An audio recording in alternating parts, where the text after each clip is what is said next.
Vamos a comenzar la actividad de hoy.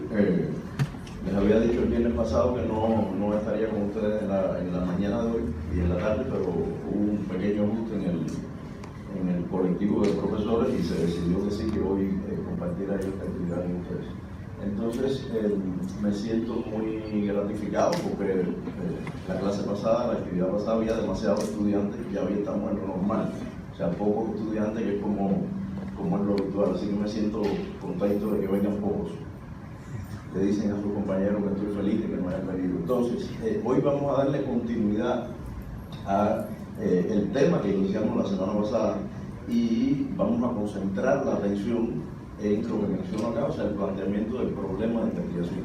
Déjenme decirle que se le concede tanta importancia a este aspecto que ya verán ustedes que las próximas dos conferencias teóricas que van a tener también de alguna manera están relacionadas con el planteamiento del problema de investigación. De hecho, en el día de hoy, un poco que nos vamos a quedar cortos, porque se le dará continuidad la semana próxima a la formulación del problema, algo relacionado con la revisión bibliográfica, y una semana después, entonces verán los objetivos que, como yo les presentaré hoy, también derivan del problema de investigación. O sea que de alguna manera estarán 3 semanas revisando los aspectos que componen el problema de investigación y a partir de ahí podrán deducir la relevancia que tiene. ¿En qué sentido le vamos a dar continuidad a la clase pasada? La clase pasada, ustedes recuerdan, tuvimos un primer momento en que revisamos algunos conceptos básicos relacionados con conocimiento científico, las diferencias fundamentales entre conocimiento científico y conocimiento popular, qué elementos conducen a la obtención de conocimiento científico a partir de la investigación científica y el uso del método científico, y también revisamos algunos aspectos de manera muy general relacionados con los niveles de investigación, o sea, investigación básica, investigación aplicada y los enfoques de investigación. De hecho, este tipo de enfoque que vimos, cualitativo y cuantitativo, verán que también hay actividades que estarán concentradas en uno y otro. Por lo tanto, la clase pasada solo fue una revisión muy general para que se familiaricen, pero después verán ese tema en profundidad. Entonces, la clase pasada también la tocamos de manera breve, y con eso cerramos, algunos elementos relacionados con la idea de investigación, o sea, la relevancia que tiene la idea en la generación de un proyecto de investigación. Y de hecho, es muy coherente con la etapa que están ustedes trabajando en los seminarios. En este momento están precisamente tratando de que esa idea se lleve a feliz término, concreta en un problema, y hoy vamos a ver esa transición entre la idea y el problema de investigación. O sea, coincide perfectamente con los temas que estamos trabajando en seminario. Entonces, no voy a hacer más introducción, esto era para dar un poquito de tiempo a los retrasados que se incorporaran.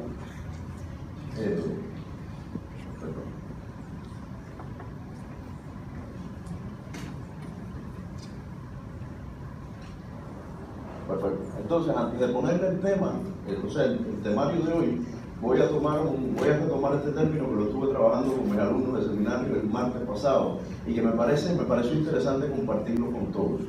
Y es esta palabra que se llama, o sea, que se nombra serendipia. No sé si han escuchado de ella. En el seminario discutimos lo que significaba, pero considerando que vamos a estar hablando de ideas en investigación y de la transición al problema, me pareció muy interesante acercarle el término. Serendipia esencialmente significan o reúne aquellos eventos teóricamente fortuitos que ocurren en el desarrollo de una investigación o en la vida de un individuo y que lo llevan a desencadenar una idea y una ruta de investigación que incluso el final, o sea, el alcance final puede ser mucho más trascendental y de mucho mayor relevancia que el que estaba inicialmente concebido en un problema de investigación. Incluso este término serendipia, de alguna manera, en el argot vulgar más popular, es cuando la gente dice: caramba, este investigador qué suerte ha tenido, tiene una suerte tremenda. Y yo, el mensaje principal que pasé en esa actividad de seminario, que quiero pasar con ustedes acá, es que la serendipia no tiene suerte detrás. La serendipia lo que tiene detrás es capacidad de observación, tiene capacidad del investigador de detectar aquella data irregular, digamos, y que de pronto lo puede enrumbar por un camino mucho más interesante, y por lo tanto, de alguna manera, la serendipia es la suerte de los que están más capacitados para investigar. Miremoslo de esa manera. Y hay ejemplos, les traigo 3, que fueron los que presenté en el seminario, que me parecieron muy ilustrativos de lo que me estoy refiriendo. El primer ejemplo tiene que ver con Arquímedes. No sé si se sabe la historia de Arquímedes y este término eureka, que muchos han utilizado o han leído por ahí, donde eureka, bueno, teóricamente significa lo logré, lo descubrí, es como un grito de alegría ante un descubrimiento determinado. Resulta que, según cuentan la leyenda urbana, porque tú siempre tienes un poco de leyenda urbana, sobre todo porque hace muchos años ocurrió, ese grito de eureka lo dio él además desnudo corriendo por toda la ciudad. O sea, su emoción como investigador era tal que acababa de descubrir algo tan interesante para él que valía la pena que lo vieran desnudo o calado, como dicen ustedes, por toda la ciudad. Bueno, en cualquier caso, ¿qué fue lo que hizo Arquímedes y que le hizo gritar eureka? Bueno, pues resulta que un rey, el rey de la época, le había encomendado evaluar si una corona que estaba recién construida o fabricada por el rey era realmente de oro. El método más simple que Arquímedes conocía perfectamente era determinar la densidad de la corona. ¿Por qué? Porque la relación masa-volumen, que define densidad, es un elemento que caracteriza a cada uno de los compuestos químicos.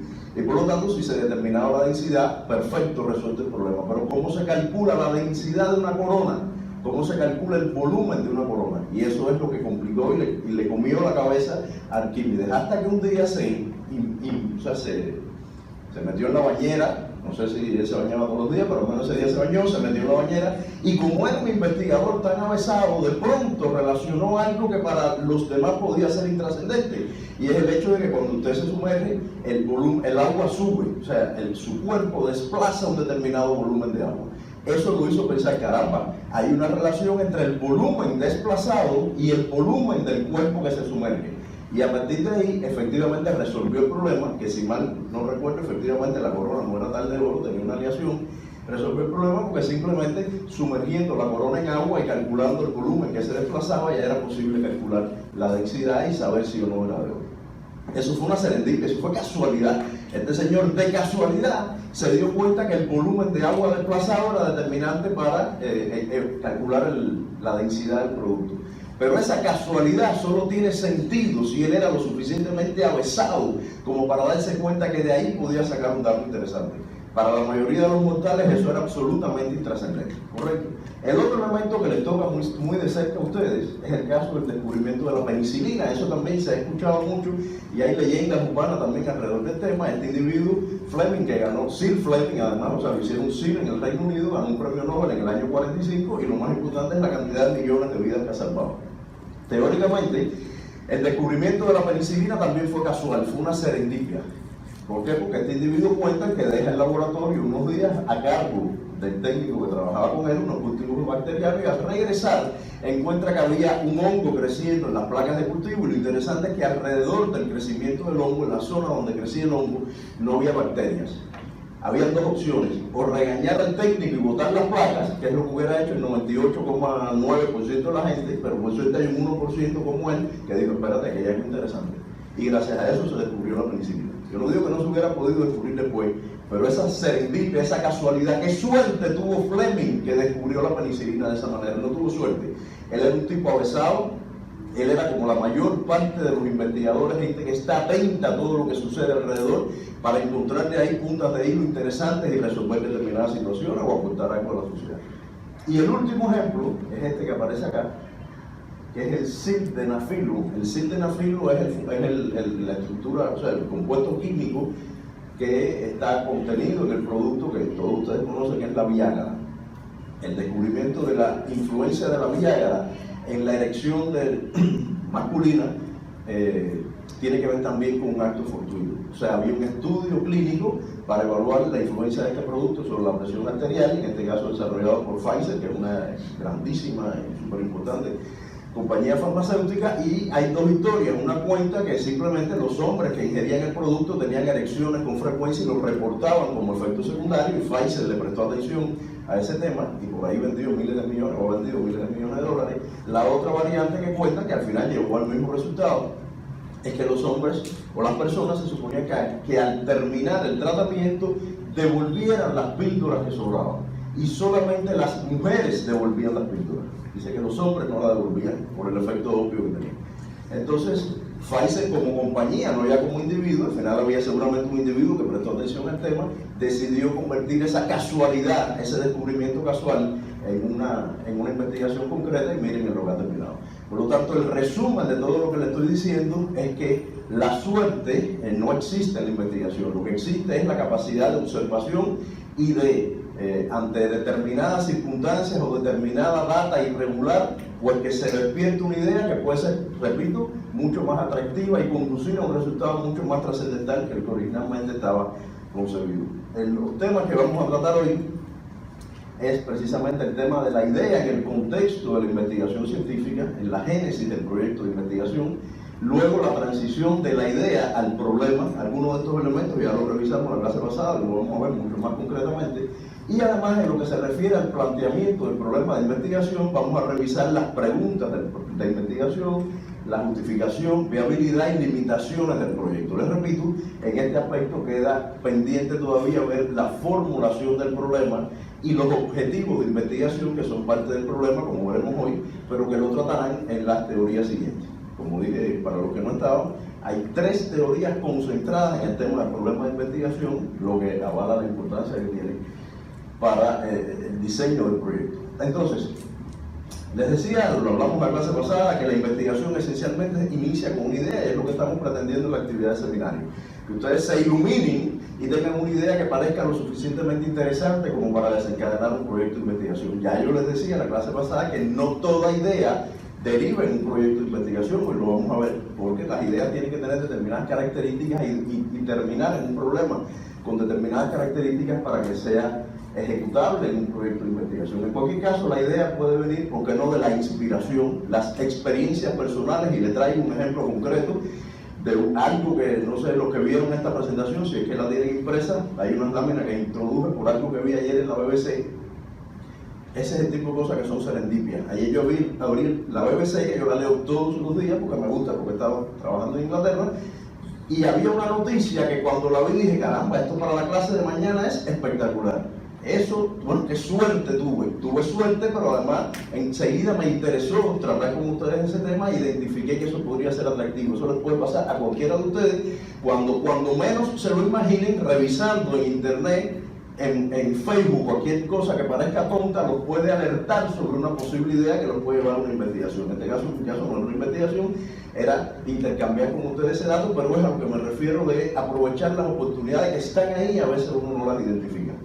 En cualquier caso, la inspiración puede venir de eso, de abrir un periódico y ver algo interesante, puede venir de experiencias personales, como son las que vamos a ver después en ese ejemplo que les cuento de la veces. Son oportunidades también, o sea, cuando se aparecen determinadas condiciones que permiten desarrollar una idea en un campo determinado. Qué sé yo podría considerar que en mi caso las investigaciones alrededor de inmunología y cáncer fueron una oportunidad, porque trabajaba en el Centro de Inmunología Molecular en La Habana. Si yo hubiera trabajado en el Instituto de Medicina Tropical, lo más probable es que hubiera investigado sobre Chagas y toxoplasmosis, ¿ya? Porque era eso el entorno donde me hubiera desarrollado. Por eso también la oportunidad del entorno en que uno se encuentre influye. El tema de conceptualización, que es un poquito más concreto, más serio, digámoslo así, que tiene que ver con el conocimiento de determinados temas que uno sabe que son falencias que hay en el sistema y que permiten que todavía hay espacio para desarrollar ideas interesantes. La necesidad de resolver un problema concreto, práctico, también lo es, y la necesidad de cubrir huecos en el conocimiento. Estos aspectos, la conceptualización, necesidad de resolver una problemática y de cubrir huecos en el conocimiento, sí no tienen que ver con iluminaciones así que te vienen a la mente. Eso tiene mucho que ver con lo que yo les decía la clase pasada, que vamos a retomar, y es con la revisión de literatura. Porque usted, así de la nada, no va a poder, por inspiración, enterarse cuáles son los huecos en el conocimiento que faltan en el tema que a ustedes parece que les interesa. Tienen que revisar literatura.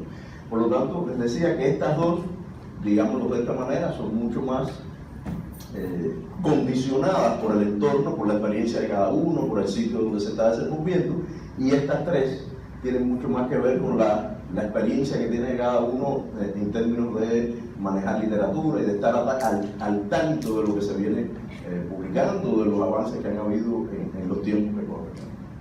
Entonces, inicialmente las ideas son vagas, o sea, en la actividad de seminario, menos en la que yo participé, había quien tenía hasta 3 y 4 ideas. Déjenme decirles que debo darles el reconocimiento, porque no solo se puede uno pelear a los estudiantes. Yo me siento muy admirado de la experiencia que viví en los seminarios que me correspondieron el máster. O sea, estar desde las 3 hasta casi las 8 de la noche con muchachos que me decían, tenemos 3 ideas, tenemos 4, no sabemos cuál escoger, a mí me parece fenomenal. O sea, que de pronto te digan ideas de investigación y tengas 3, vaya, yo les digo que los admiro muchísimo. Sobre todo porque no sé cuán familiarizados están ustedes con temas de investigación. A lo mejor muchos de ustedes llegan aquí de la nada y los estamos forzando a desencadenar una idea que lleve un proyecto. Por lo tanto, repito, mi respeto, lo comentaba en el laboratorio, a ustedes, porque realmente ha sido, me he quedado maravillado en ese sentido. Entonces, esas ideas inicialmente son vagas. Es normal que tengan una idea que no sepan cómo concretarla. Y de hecho, la familiarización con el campo de conocimiento en que se ubica la idea es lo que permitirá definir qué perspectiva seguirá la investigación, porque fíjense, es posible que ustedes tengan una idea sobre un tema. Me interesaría estudiar el tema de la educación sexual, pero la educación sexual es un campo inmensamente amplio. Una vez que ustedes empiecen a revisar alguna literatura o conversar, como haremos después con determinadas personas, es posible que ustedes vayan cerrando el foco, identificando exactamente qué área les compete o les interesa, porque va a ser el área particular dentro de ese campo enorme que les va a permitir hacer algún aporte, ¿correcto? Porque las investigaciones siempre tienen que tener algún aporte de fondo. Entonces les decía que esa idea vaga, una vez que uno se familiariza con el área de conocimiento donde se inserta, es lo que va a permitir que se defina la perspectiva de investigación y que se concrete un problema. Una vez que usted concreta el problema, ya usted está más seguro de qué área va qué área va a tocar en la investigación y sobre todo, qué camino va a seguir esa investigación, qué es lo que usted va a pretender con ese estudio. ¿Está bien? Esta lámina la tomé de la clase pasada, solo eliminé algunos aspectos, está mucho más simple que la que les presenté en la clase pasada, pero esencialmente es lo que les acabo de decir. Ustedes pueden tener un campo de investigación en el que están interesados. A partir de ahí surge una idea que están constantemente confrontando con ese campo. Es lo que les decía, yo quiero estudiar educación sexual, voy a revisar qué hay de educación sexual, voy a revisar con qué cuento para hacer una investigación de educación sexual, y eso va cerrando el foco para identificar finalmente un problema que es lo que realmente va a guiar la investigación. Y en ese sentido, revisar literatura, la observación directa y la consulta con expertos, que también lo conversamos en la clase pasada y lo insistí en el seminario. Experto no es un tipo de 80 años de barba. Experto puede ser cualquier individuo que haya estado familiarizado con el tema que a ustedes les interesa investigar. Un experto, lo vimos en el seminario, puede ser de pronto la psicóloga del colegio de mi hijo, ¿correcto? Porque la psicóloga del colegio maneja un grupo de alumnos y sobre esos alumnos se quería hacer una investigación. Ese es un experto. Si el estudio es de otro campo, ya ella no es la experta que hay que escoger. A lo mejor es otro individuo, como puede ser, les decía, como dicen ustedes, el guachimán, ¿no? El individuo que está en la puerta. Él es un experto en el campo donde él está desarrollándose. ¿Está bien? Y es importante que en general no se escoja para investigar un tema que se haya estudiado a fondo, aunque, esto lo voy a insistir en la clase muchas veces, es posible que aunque del tema se haya investigado mucho, usted con su investigación aporte una nueva perspectiva, y eso ya solo en sí mismo es importante. Veremos más adelante que la investigación o la idea de donde deriva el problema de investigación no tiene que ser nueva, absolutamente nueva, lo que tiene que ser es novedosa. Si tuviera que ser nueva, esta asignatura no podía plantearse un proyecto de investigación para cada uno de ustedes de aquí a 3 meses, porque es humanamente imposible que a ustedes se les ocurra algo absolutamente nuevo en este periodo, y habiendo además 400 personas queriendo hacer lo mismo. Correcto, por lo tanto lo importante, y así se define en el método científico, no es que sea nueva, sino que sea novedosa, y eso lo voy a reiterar después. Correcto. Entonces, esa idea, con la intención de confrontarla con los conocimientos en el campo de acción, el campo de investigación, perdón, a la que pertenece la idea, y estas láminas también las voy a tomar de la actividad de seminario, pues digamos que tienen como elemento determinante, al menos lo considero así, por mi experiencia definitivamente les aseguro que es así, pues tienen que revisar aquellos espacios que hay de ¿cómo le llaman?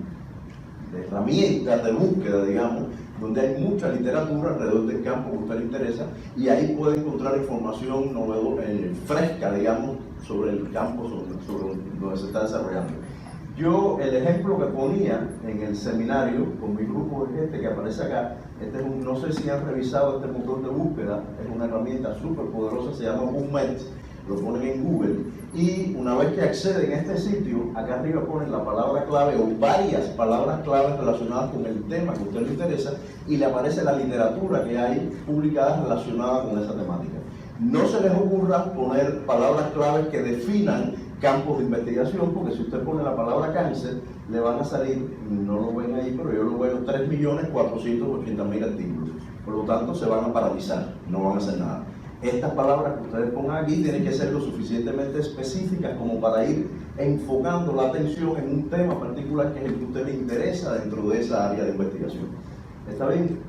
El otro elemento que les sugería a mis estudiantes es que cuando hagan esta revisión busquen artículos de, valga la redundancia, revisión. O sea, los artículos de revisión son artículos en los cuales determinados líderes de opinión seleccionan por ustedes, por mí, por todos los investigadores, seleccionan literatura relacionada con un tema determinado y extraen de esa literatura cuáles son los aportes fundamentales, los temas conceptuales que hay hasta el momento relacionados con ese tema, cuáles son las, digamos, las debilidades principales que hay en la temática y a dónde se dirige la investigación en ese campo. Por lo tanto, les recomiendo que revisen artículos de revisión, sobre todo artículos de los últimos 2 años aproximadamente, que son, si revisan un artículo hace 10 años, pues estará actualizado lo que había hace 10 años. Es importante que sean artículos recientes. Y algunos de esos artículos estarán disponibles porque están en revistas Open Access o porque el artículo en sí mismo, el investigador o los que lo publican deciden que esté libre, pero si no, pueden acceder a este sitio, Sci-Hub, que es el sitio de piratería de literatura científica más grande que hay hoy en el planeta, con millones de artículos en PDF, y ahí van a encontrar prácticamente todo lo que quieran. Ahora les voy a poner cómo luce la pantalla de Sci-Hub. Yo les decía a los muchachos del seminario que de hecho este sitio de piratería es tan perseguido por las editoriales oficiales que cada cierto tiempo cambian la extensión de la página web. Ahora les adelanto que es sci-hub.tw o W, no sé cómo dicen acá.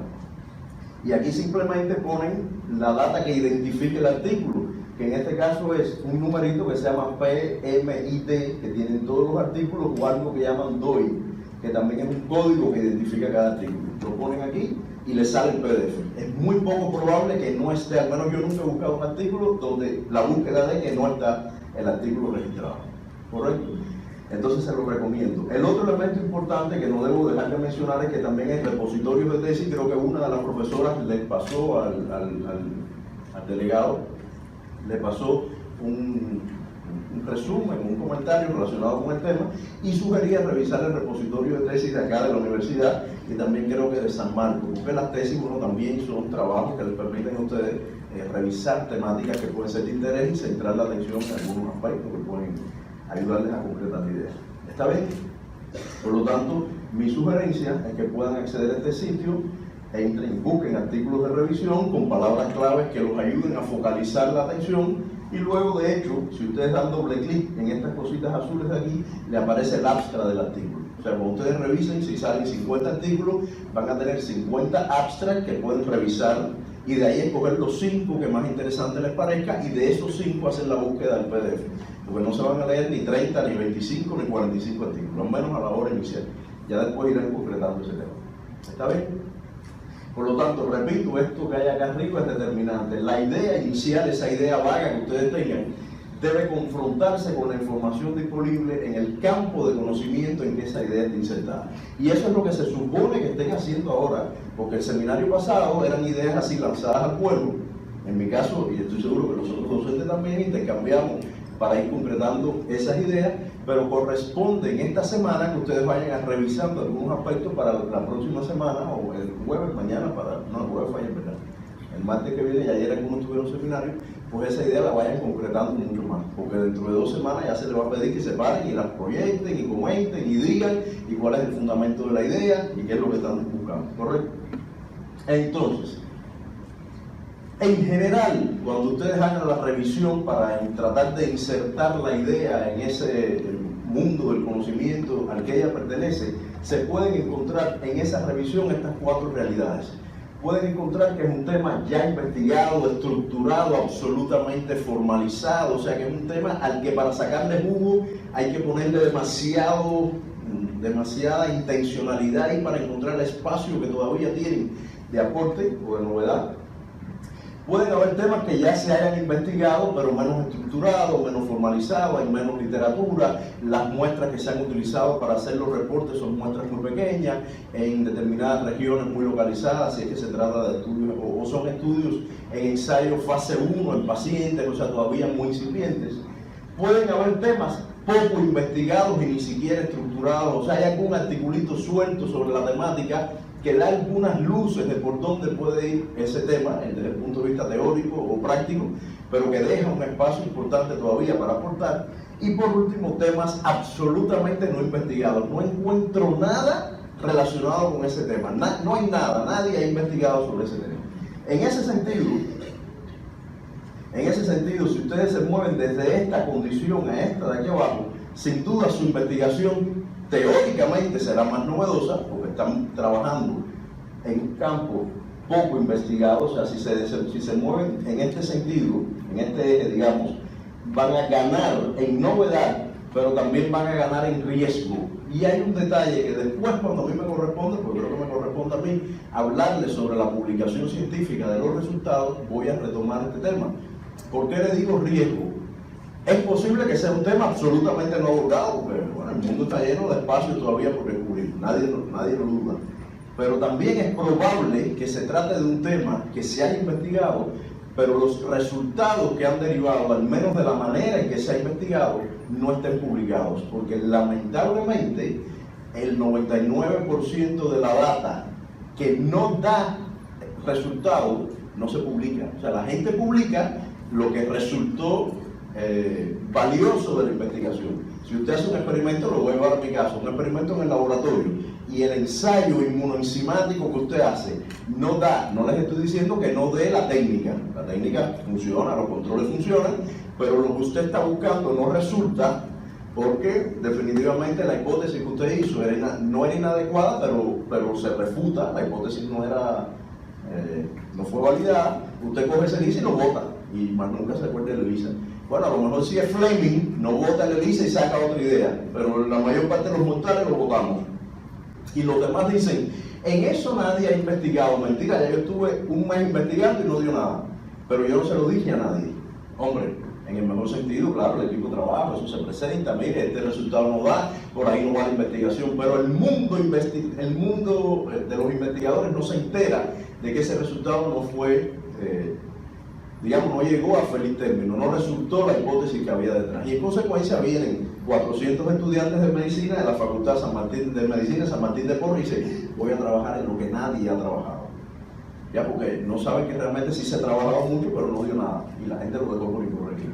Por eso les sugiero que busquen temas que estén en este nivel intermedio. Ni unos absolutamente explotados, ni otros que parezcan el descubrimiento del agua tibia, porque puede ser espectacular, pero a ustedes se les está poniendo espacios de tiempo cortos, digamos, y es importante entonces que avancen en ese sentido. Y lo otro importante, que ya se lo mencioné anteriormente, es que la idea no tiene que ser necesariamente nueva, no tiene por qué ser una idea que no se le haya ocurrido a nadie. Y esto se lo estoy diciendo no por ustedes que están con la presión de tiempo, yo, investigador, todos mis compañeros. Las ideas no tienen que ser por primera vez voy a descubrir esto, ¿no? La idea puede ser de un tema que usted revise, que le resulte interesante lo que está leyendo, y ahí encuentra un espacio, le surge por la experiencia, por las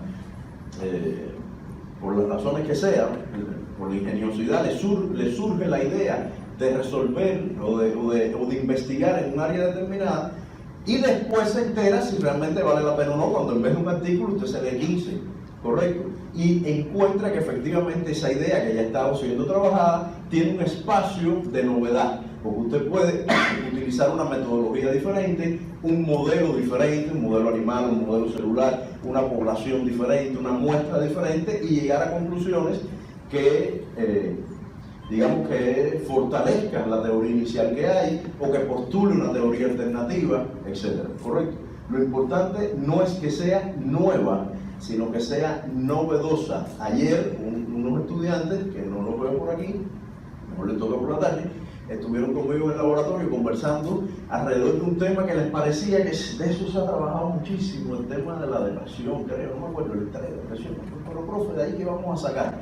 Y después de 10 minutos ahí debatiendo en esas tormentas de ideas que yo les decía, sí apareció un espacio de novedad con un impacto práctico determinado. Siempre que usted coja la población particular que le interesa, siempre que usted identifique exactamente qué puede sacar de ahí, en un tema tan manido como la depresión asociada al estrés, sí hay espacios de novedad que a lo mejor no se van a publicar en Nature y que a lo mejor son intrascendentes para los holandeses, pero en el contexto donde se está desarrollando la investigación sí tiene un determinado aporte. ¿Está bien? Bueno, esto apareció demasiado tarde el semáforo, era para decirles que toda esta historia de los temas no investigados siempre tienen que levantarle una lucecita amarilla de alerta, ¿no? Porque como les decía, es posible que el tema no es que no haya sido investigado, sino que no se haya publicado la data alrededor de ese tema. Recomendaciones, bueno, examinar temas acotados, que no sean muy generales, compartir la idea con amigos y otras personas informadas, eso es lo que están haciendo ustedes por estos días. Meditar sobre las implicaciones de que esa idea se estudie, o sea, qué significa, también en la actividad de seminario me decían, profe, ¿qué le parece hacer un levantamiento de esta data? Casi siempre, por cierto, de estudiantes de primer año, estoy muy preocupado por lo que les va a venir arriba a los estudiantes, porque todo el mundo lo quiere usar con conejillo de India. Y yo les decía, correcto, muy bien levantar esa data, ¿y eso para qué sirve? ¿Qué vas a aportar con eso? Enterarte de que las muchachas vienen en tacones en vez de popis es los deportivos, ¿no? Nosotros decimos popis. En vez de vienen esa data, ¿qué importa? No sé. Si usted, fíjate, ningún tema de investigación es intrascendente. Esto que les estoy diciendo no fue el caso de lo que discutimos ese día, se me acaba de ocurrir, no, pero le pongo el ejemplo. Ningún tema de investigación es intrascendente.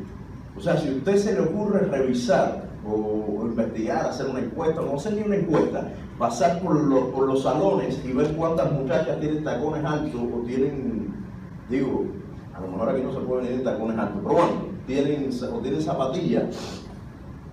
De pronto, eso que parece intrascendente, porque ¿para qué diablos sirve eso? Bueno, depende. Si cuando usted concibe la idea, usted valora que eso puede ser relevante porque acá hay una unidad o un grupo que se encarga de seguridad y salud, y el tema de tacones altos y esas escaleras puede provocar accidentes.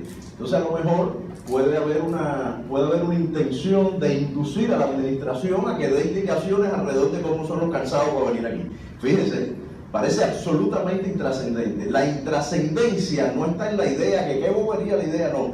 Una idea es intrascendente si no aporta nada. Pero si aporta algo desde el punto de vista teórico, práctico, metodológico, y lo vamos a ver después, siempre es trascendente. ¿Correcto? A no ser que ese estudio se haya hecho. Si ese estudio se hizo en una universidad en Guanajuato, en México, de todos modos es trascendente para acá. Al contrario, es un referente para ustedes, que ya se haya hecho en otro lugar. Pero para este espacio es trascendente la idea. ¿Está bien? Y lo otro es, como les decía, relacionar los intereses personales y las experiencias con la idea de investigación. Y aquí viene el ejemplo. Bueno, un ejemplo concreto del libro, por cierto, los insto a que revisen el libro que les estamos dando, Literatura Sampieri. Les confieso que lo revisé ahora para esta clase por primera vez, porque la clase pasada tenía temas conceptuales que no aparecen en el libro de frente entra al tema de la idea, ¿cómo se llama? La investigación cualitativa, cuantitativa, pero no maneja, al menos no encontré aspectos básicos como los que vimos en la clase pasada, conceptos más elementales, ¿no? Pero cuando lo revisé para esta clase les digo que es excelente, porque no solo tiene temas teóricos que le aportan, sino sobre todo tiene un montón de ejemplos, o sea, está súper didáctico. A mí me viene súper bien el libro. Y un ejemplo que viene, que lo cogí de una de las tablas, es cómo se pueden combinar los intereses personales, para que ustedes tengan una idea de cómo la experiencia de vida de ustedes puede ayudarlo con las ideas que tienen que concebir. Por ejemplo, a alguien de acá que le interesa el fútbol, siendo médico, es posible que se le ocurra una idea relacionada, por ejemplo, con la eficacia que tienen algunas terapias en medicina deportiva relacionadas con las lesiones que se le ocurren a los atletas, a los jugadores de fútbol. Es el ejemplo que pongo. Fíjense cómo la experiencia de vida, me interesa el fútbol y estoy estudiando medicina, o cómo yo vinculo esos dos aspectos, ¿ya? Ese es el ejemplo que me ponen. Y el otro ejemplo que les pongo viene de lo que les digo que encontré por serendipia en la BBC. Qué casualidad, qué suerte tuvo el profe que encontró ese ejemplo perfecto el día antes de la clase. Ya les dije que eso no es suerte. Este muchacho que tiene 18 años, que yo lo envidio, o sea, yo podría llegar a odiarlo incluso, porque ya yo tengo 42 y no he hecho nada que valga la pena en mi vida. Él tiene 18, es un muchacho, es mexicano, si no recuerdo mal, y en Alemania el año pasado ganó un concurso a estudiantes emprendedores. O sea, 700 proyectos se presentaron en ese concurso en Alemania, y él presentó un proyecto que es este que les pongo acá. Este proyecto que él llamó EVA, por las razones obvias que les voy a comentar, se basa en sostenedores, ¿saben? Sostenedores, que lo que tienen son unos sensores de temperatura.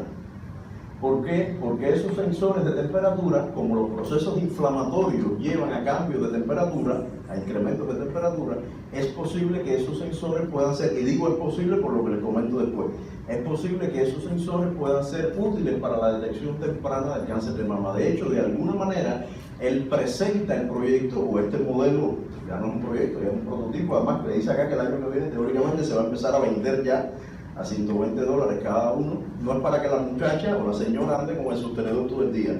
De hecho, se pone una hora al mes, es prácticamente como si fuera una terapia.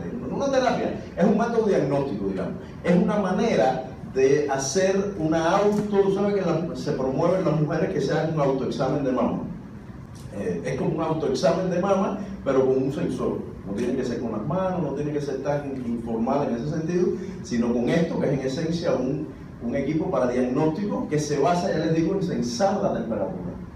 Correcto, esto es súper interesante. De hecho, ahora le voy a poner otra lámina, él está trabajando en algo parecido que se llama Adán, y ya se imaginarán dónde va a estar el sensor. ¿Ya? Muy bien. Entonces, ¿por qué les pongo este ejemplo? No solo porque este muchacho tiene más o menos la edad de ustedes, y de pronto se le ocurrió una idea como esta, o sea, que ustedes, aunque sientan que su vida va igual que la mía por un tragante, no, a lo mejor va y encuentran algo interesante, pues resulta que la experiencia de este muchacho, ¿por qué lo llevó? ¿Por qué se asoció esta idea? Porque su mamá tuvo cáncer de mama en 2 ocasiones, fue diagnosticada, o sea, una primera ocasión, y después hubo la enfermedad tuvo una recidiva, le apareció la enfermedad, y de hecho en esa ocasión la mamografía, el tumor que detectó, él dice que fase 3, le tuvieron que hacer una mastectomía doble. O sea, se imaginan el impacto que debe haber tenido su mamá y la familia en general, y por lo tanto él percibió que los métodos de detección eran muy débiles, y por lo tanto pretendió encontrar una solución. Claro, esa experiencia de vida que él tuvo la han tenido lamentablemente miles y miles de muchachos de 18 años, y a ninguno se le había ocurrido hacer esto. Él dice, y esto es un elemento importante que tiene que ver con lo que les decía de las oportunidades, que él es un muchacho que, más allá de esa experiencia de vida que tuvo, siempre le ha gustado el tema de los biomateriales, él ha revisado mucho el tema, estaba al tanto antes de esta situación de cómo se movía el mundo de los biomateriales, y esas 2 oportunidades se conectaron, ese conocimiento y además la experiencia de vida que tuvo con su mamá. ¿Está bien? De hecho, les decía que podría ser un método, hablaba en futuro, porque realmente estos elementos siempre llevan algún estudio mucho más sistemático, con grupos de control, etc. En cualquier caso, según él, plantea que de 1.500 personas que han probado el sistema, o sea, los que se le han probado el sistema, se ha logrado detectar el cáncer en el 89% de los casos. O sea, este estudio, como se hizo, fue con pacientes con cáncer de mama, y lo que se hace es, ya tienes cáncer de mama, ponte el sostén y vamos a ver si el sistema detecta, da una señal de que tienes cáncer de mama. En el 89% de los casos ocurrió. El estudio que faltaría es el estudio en el sentido inverso. Vamos a coger una población, unas con cáncer de mama y otras sin cáncer de mama, y vamos a ver la evaluación, la capacidad que tiene el sistema de ser lo suficientemente sensible como para dar positivos o negativos a los correspondientes. O sea, que no haya ni falsos positivos ni falsos negativos, que haya lo menos posible, que es un procedimiento formal para demostrar que efectivamente el sistema funciona. Pero desde ya les adelanto que tienen esta compañía, este es el sistema que él trabajó.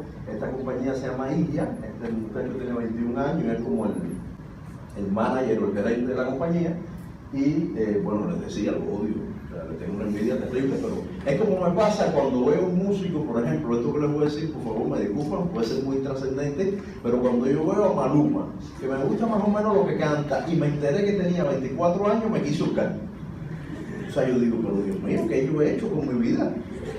O los deportistas famosos, muy famosos, con récords mundiales de 22 años. No, horrible, es terrible, terrible, pero bueno, voy a seguir adelante. Entonces, este es un ejemplo perfecto, por eso les decía. Tuve la suerte de encontrarlo en la BBC, ya seguro muchos se lo leyeron y no se percataron, pero como yo tenía esta clase, estaban las condiciones creadas para que yo detectara que esto era una cosa interesante, para traerles a ustedes. Fíjense, eso extrapolándolo a lo que les digo de la idea. Y me pareció interesante, repito, porque es como la experiencia personal y las condiciones donde uno se desenvuelve propician que aparezcan ideas trascendentales. Entonces,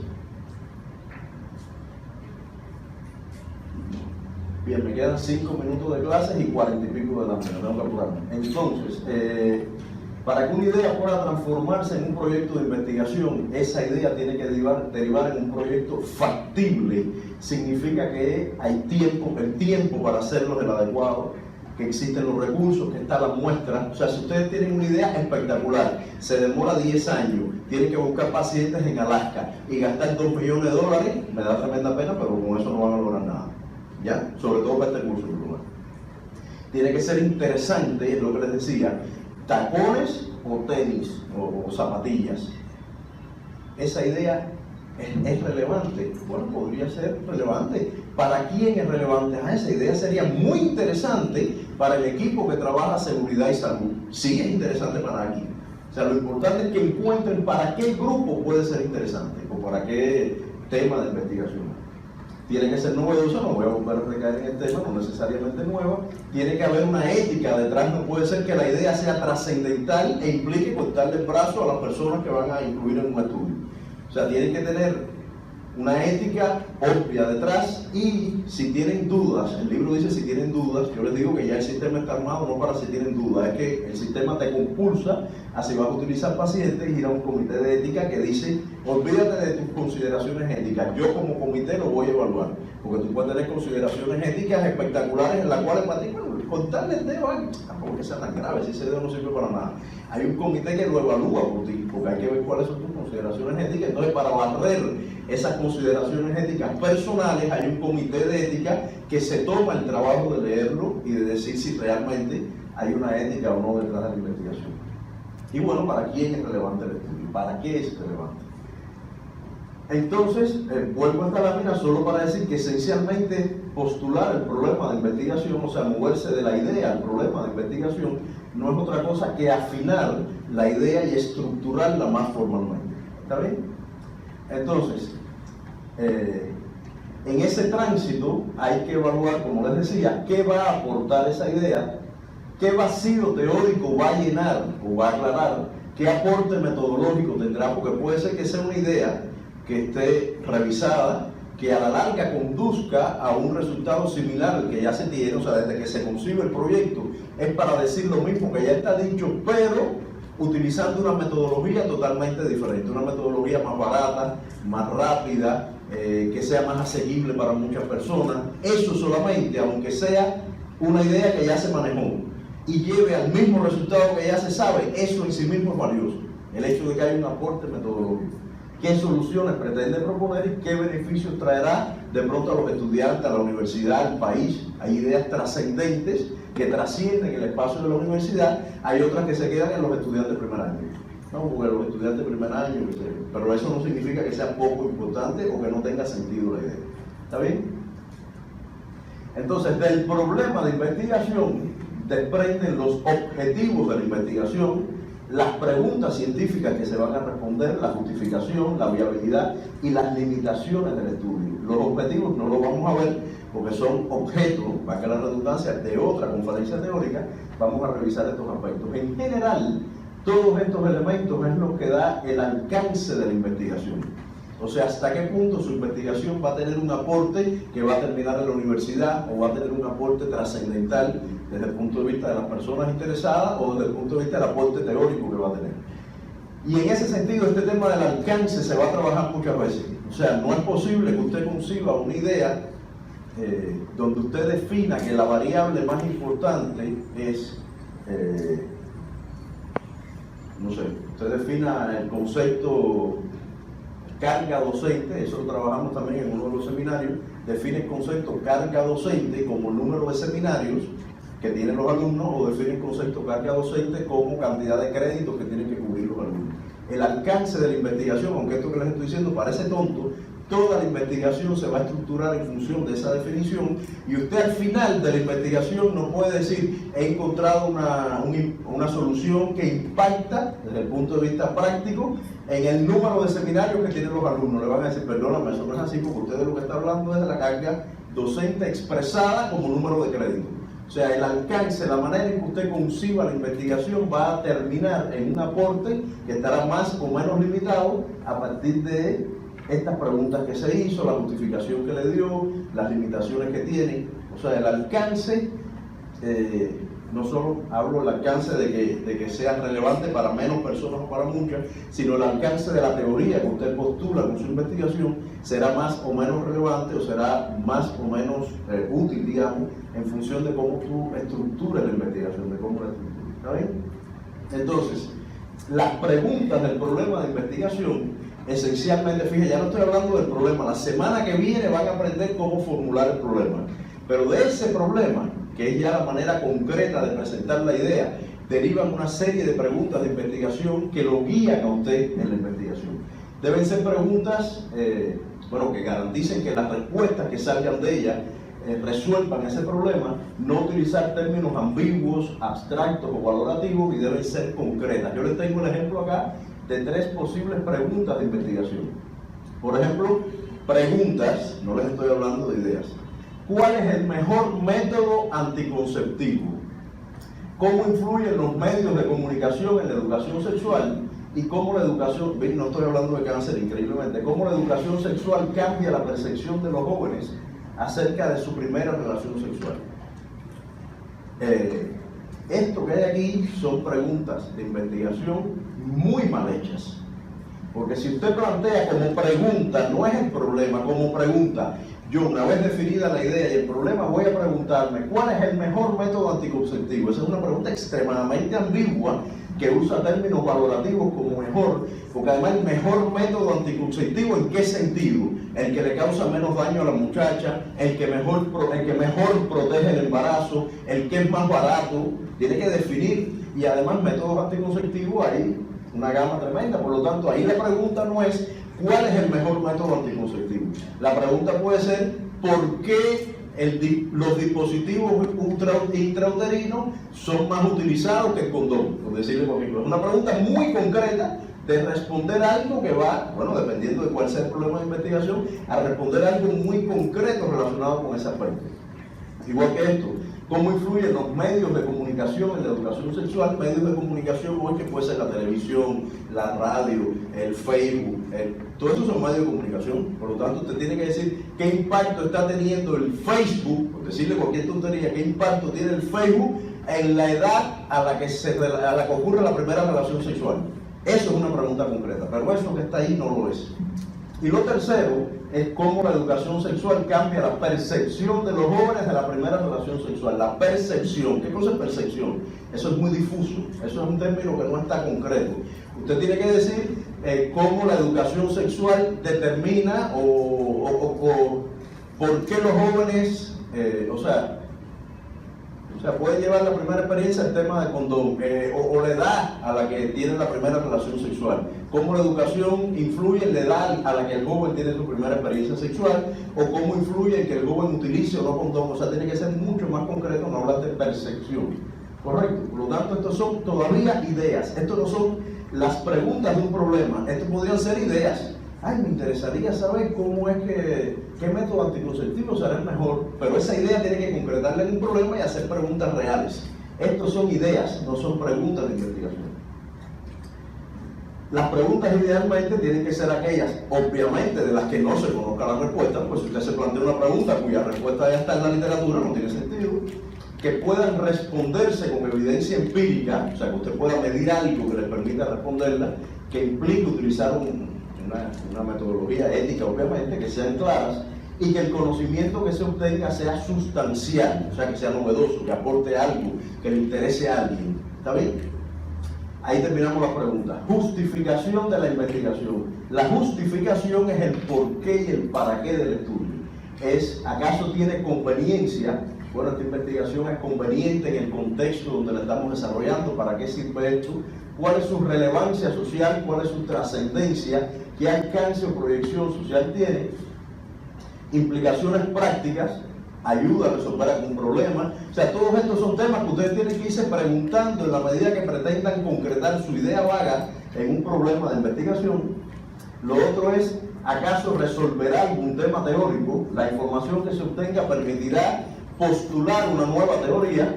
Y lo otro es la utilidad metodológica, que es lo que les decía. Se creará un nuevo instrumento para generar data, habrá un aporte desde el punto de vista de estructuración de la teoría, digamos. O sea, cómo estudiar más adecuadamente una población, por ejemplo. O sea, todos esos elementos justifican la investigación. ¿Por qué? Porque cuando pasen 2 o 3 semanas, los estudiantes míos y los de los otros profesores tienen que decirme esa idea, cuando concretan un problema, ¿para qué sirve eso? Eso que tú estás haciendo, ¿para qué sirve? O sea, ¿cuál es la conveniencia? ¿Qué relevancia tiene? Puede ser, por cierto, un proyecto de investigación no tiene por qué tener relevancia teórica, metodológica, práctica. No. Puede ser relevante desde el punto de vista teórico. Y además, para que la redundancia, teóricamente no servir para nada en el corto plazo. Como el dibujito que les presenté en la clase pasada de los hombres estos de Nandental, que no sé cómo se llaman, haciendo la rueda cuando parecía que no servía para nada. ¿Está bien? Bien, y por último, casi por último, la viabilidad de la investigación. O sea, esta investigación es viable en este contexto en el que yo estoy desenvolviéndome. Tengo los recursos humanos para desarrollarla, tengo los recursos materiales y además los recursos financieros. O sea, tengo el dinero, la gente y los reactivos para hacerla. Si lo tengo o no lo tengo, ¿dónde la voy a desarrollar y en qué tiempo la voy a desarrollar? Y eso de en qué tiempo no solo tiene que ver con que ustedes tienen 3 meses para presentar el proyecto y 2 años más por una tesis. No me refiero solamente a eso. Extrapolen esto a la realidad de la investigación en general, en la cual si usted se enrumba en un proyecto de investigación para el cual tiene que dedicar mucho tiempo y energía a conseguir los materiales y hacerlo viable, lo más probable es que cuando usted lo vaya a publicar ya alguien haya dicho lo que usted pensaba hacer. ¿Ya? Y eso es normal. En el transcurso de un proyecto de investigación que puede tomar entre 2 y 5 años, puede encontrarse con la revisión sistemática de la literatura artículos que estén demostrando lo que usted pretende demostrar. Y eso no significa que usted va a terminar la publicación, la investigación. Eso significa que esa data lo va a orientar a usted acerca de cómo redefinir su estudio y no obstante continuar y sacar una data o una teoría o aportar algo relacionado pero un poquito diferente. Yo he visto en un mismo número de una revista como puede ser Nature Medicine 3 artículos sobre el mismo tema que lo enfocan desde perspectivas diferentes, exactamente el mismo tema. Por ejemplo, la influencia de la inflamación crónica en el desarrollo de diabetes tipo 2, como la presencia del linfocito en el sistema adiposo visceral, qué sé yo, la acumulación de esas poblaciones genera un estado inflamatorio y conduce a la resistencia a la insulina. 3 artículos de 3 grupos diferentes estudiando exactamente lo mismo, lo que uno estudia el linfocito CD8, el otro estudia los macrófagos y el otro estudia la influencia de la inmunoterapia en ese contexto de la célula T reguladora. 3 artículos, ¿ya? Y las limitaciones, y con esto terminamos, es importante, yo he revisado algunos proyectos, o se me han acercado, no digo ustedes, digo estudiantes de maestría o lo que sea, que no voy a poner las limitaciones del estudio. Y lo que hace es una lista de las desgracias del proyecto.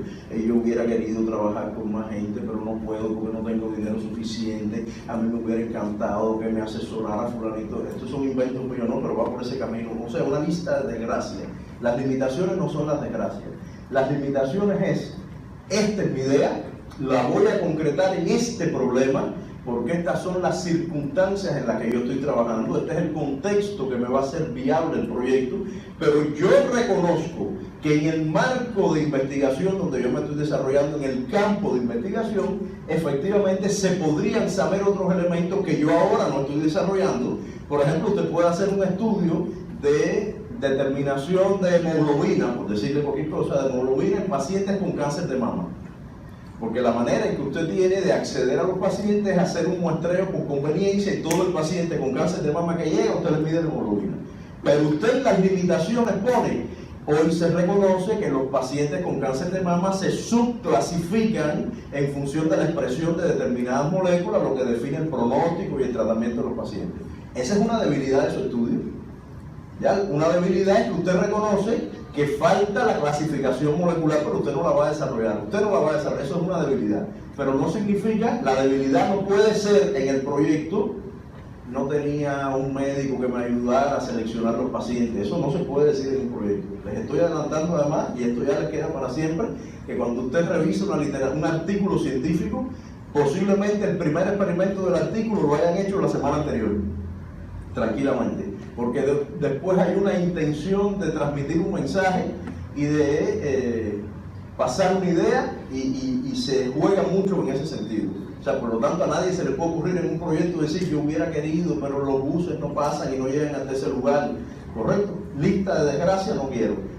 ¿Qué falta por estudiar? ¿Qué no se ha considerado en el estudio que se debió haber considerado? Y que no se va a considerar no porque usted no lo sepa, sino porque simplemente las condiciones donde se está desarrollando no lo va a permitir. Entonces, las fuentes de información, les repito, les recomiendo que se lean el libro, bueno, no el libro, en este caso sería el primer capítulo, que es donde más habla del tema de la idea, el problema, sobre todo en los proyectos de investigación cuantitativa, que fue lo que revisé, y van a encontrar incluso, está muy interesante porque él coge determinados ejemplos y para ese ejemplo plantea las preguntas, plantea cuáles serían las limitaciones, y además ejemplo muy simple. Fulanita quiere estudiar el impacto del estrés en las relaciones maritales. O sea, no es nada de molecular, es muy simple, son ejemplos muy potables para que hagan la lectura amena y se comprendan mejor. Entonces, bueno, terminamos aquí.